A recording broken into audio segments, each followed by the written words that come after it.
Omeri, Zoti qoftë i kënaqur prej tij, prisi i muslimanëve. Ishte njëri që interesohej për gjendjen e popullit. Dhe kishte zakon, traditë që dilte natën, shëtiste nëpër qytet, mos ndoshta dëgjonte diku në një shtëpi se ka ndonjë hall, ka ndonjë problem, dhe t'u zgjidhte. Dhe në njërën prej këtyre rasteve, duke kaluar pranë shtëpie, dëgjon nga avllia, dëgjon një grua e cila i thot vajzës së saj, i thot: "Shtoj qumshtit ujë."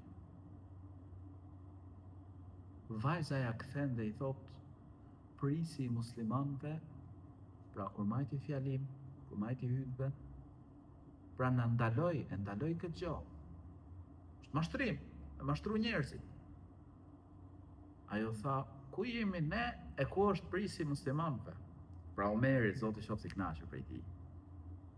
Vajza i thot: "Nëse prisi i muslimanëve nuk është këtu, dije që Allahu i lartësuar, Zoti i prisit të muslimanëve na sheh. Krijuesi i qetësisë na sheh." Subhanallah. Omeri i dëgjoi këto fjalë dhe patjetër, pra duke i besimi i kësaj vajze të re, dhe ishte në kërkim për gjetë një nuse për djalin e tij. E të nesërmen i thot djalit të tij, i thot: "Interesohesh për nuse, nëse do, shko dhe kërko tek ajo shtëpi."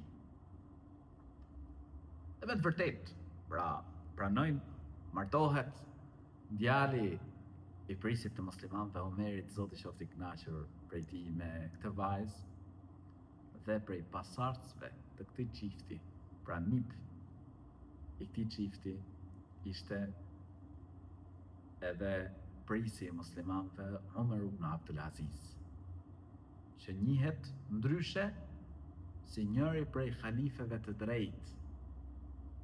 Dhe disa prej dietarëve e konsiderojnë si halifi i pestë i drejtë.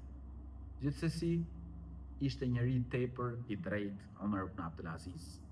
E ky ishte fryt i këtyre gjyshrëve të devotshëm, i kësaj gruaje burrnesh, i kësaj gruaje besimtare, i kësaj gruaje e cila e kishte parasysh mbikëqyrjen e Zotit të qetësisë.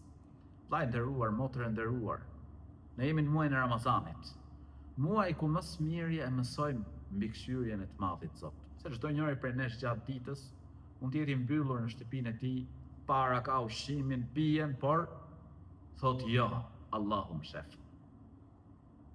Dhe muaji i Ramazanit është shkolla më e mirë ku ne mësojmë mbikëqyrjen e të Madhit Zot.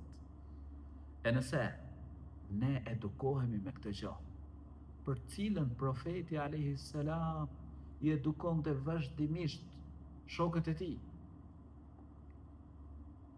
Qysh, imagjinoje ti qysh i vogël Ibn Abbasit ja ngulit këtë në mendjen e tij, në zemrën e tij, këtë gjë.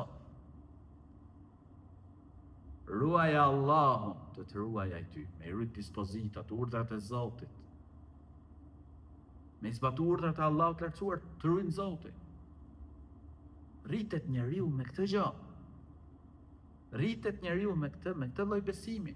Dhe ne në muajin e Ramazanit edukohemi më së miri me mbikëqyrjen e të Madhit Zot. Allahu i lartësuar na shef, Zoti i gjithësisë na shikon.